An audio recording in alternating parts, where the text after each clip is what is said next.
Hello friends, I welcome you all to my YouTube channel is my investment. SBI card के share ने पिछले कुछ trading session में एक जबरदस्त स्पर्ट दिखाया है। आज के ट्रेडिंग सेशन में भी स्टॉक लगभग 4 से 5% की तेजी के साथ बंद हुआ है। फ्रेंड्स, आज के इस वीडियो में हम आपको बताने वाले हैं कि आपने जो जबरदस्त तेजी शेयर में निचले लेवल से देखी है वो सिर्फ एक ट्रेलर है। पूरी पिक्चर अभी बाकी है। क्यों इस शेयर को आप खरीद कर भूल जाइए और आने वाले टाइम में ये शेयर आपको बहुत ही मल्टी बैगर रिटर्न दे सकता है। फ्रेंड्स, कल की वीडियो में हमने डिक्सन टेक्नोलॉजी को रिकमेंड किया था, जो शेयर आज लगभग 7% के आसपास की तेजी जिस शेयर ने दिखाई है।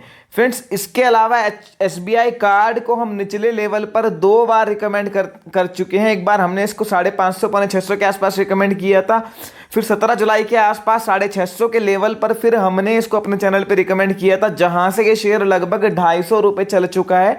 अब बात आती है इसका आगे का टारगेट क्या होना चाहिए। फ्रेंड्स, एसबीआई कार्ड का फरवरी में आईपीओ आया था और तभी एंटिसिपेट किया जा रहा था कि 2020 का ये सबसे बड़ा आईपीओ तो है ही और सबसे दमदार लिस्टिंग इसकी हो सकती है। 30-40% का प्रीमियम उस समय इसको ग्रे मार्केट में मिल रहा था। उसके बाद कोरोना पैंडमिक की वजह से जो इसकी लिस्टिंग है वो बहुत ख़राब हुई और लिस्टिंग के बाद हमें बहुत नीचे के लेवल देखने को मिले हैं। अदरवाइज उस टाइम माना जा रहा था कि 1000 रुपये के आसपास तो इसकी लिस्टिंग हो सकती है। अब इसका सीएमपी 894 रुपये है और लगभग आईपीओ के प्राइस से ये शेयर 20% का रिटर्न दे रहा है। फ्रेंड्स, ये जो कंपनी है second largest credit card issuer है इंडिया में, जिसका लगभग 18-19% के आसपास मार्केट शेयर है और ये कंपनी लगातार अपना मार्केट शेयर को बढ़ा रहा है। जो नया कार्ड इशुएंस है वो इनका month on month basis, quarter on quarter basis पे लगातार बढ़ रहा है। क्रेडिट कार्ड स्पेंड्स की बात करें तो 32% एनुअली ये सेक्टर ग्रो किया है पिछले 5 साल में। 32% के सीएजीआर से शायद ही कोई ऐसा सेक्टर होगा जिसमें इतनी ज़बरदस्त ग्रोथ देखने को मिली होगी। कोरोना 19 पैंडमिक के बाद जिस तरह से ऑनलाइन शॉपिंग और डिजिटल पेमेंट का चलन बढ़ा है, जो लाइकली कंटिन्यू रहना है अगले कुछ साल तक, उसकी वजह से भी क्रेडिट कार्ड इशुएंस और पेमेंट्स दोनों बढ़ रहे हैं। और यहाँ पर एसबीआई के जो फ्रेश कार्ड इशुएंस हैं उसकी फिगर भी लगातार बढ़ रही है।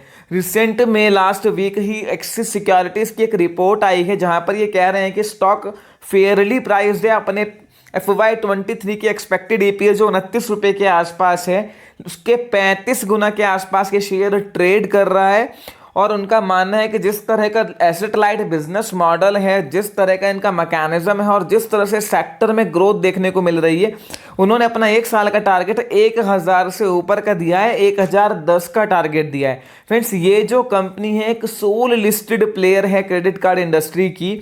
सिर्फ एकलौती ऐसी कंपनी है जो प्योरली क्रेडिट कार्ड इंडस्ट्री में है और सोल इसी बिजनेस में और लिस्टेड है। इसके अलावा एचडीएफसी का जो क्रेडिट कार्ड का बिजनेस है या एक्सिस का जो क्रेडिट कार्ड का बिजनेस है वो उनके उसी बिजनेस में मर्ज एंटिटी में है। सोल लिस्टेड ये एकलौती एंटिटी है। फ्रेंड्स, ये जो सेक्टर है इसकी जो अगले 4-5 साल की ग्रोथ है वो लगभग आप मान के चलिए 25% के सीएजीआर से क्रेडिट कार्ड इश्यूएंस और डिजिटल पेमेंट का सेक्टर ग्रो कर सकता है। कुछ सेक्टर्स में ये इकलौता ऐसा सेक्टर है जिसमें अगले 5-10 साल की अर्निंग विजिबिलिटी आपको क्लियरली देखने को मिलती है। ऑनलाइन शॉपिंग, डिजिटल पेमेंट का चलन जिस तरह से बढ़ रहा है, आप समझ लीजिए कि आने वाले 5-10 साल में ये सेक्टर किस तरह से ग्रो कर सकता है। इस कंपनी को इकरा और क्रिसिल ने हाईएस्ट AAA की रेटिंग दी हुई है। हाईएस्ट AAA की, तो आप समझ लीजिए बैलेंस शीट की क्वालिटी कितनी मजबूत है। लगातार पिछले 2 क्वार्टर में एफआईआईज और डीआईआईज ने शेयर में अपनी स्टेक बढ़ाई है। फ्रेंड्स, ये जो स्टॉक है बहुत छोटे टाइम में आपको अगर 3 से 6 महीने की बात करें तो 1000 रुपये का टारगेट आराम से दे सकता है। इसके अलावा आप इस बात को समझिए कि एसबीआई कार्ड, हम निचले लेवल से ये बात कहते आ रहे हैं कि एक ऐसा शेयर है जिसको आपको खरीद के भूल जाना चाहिए।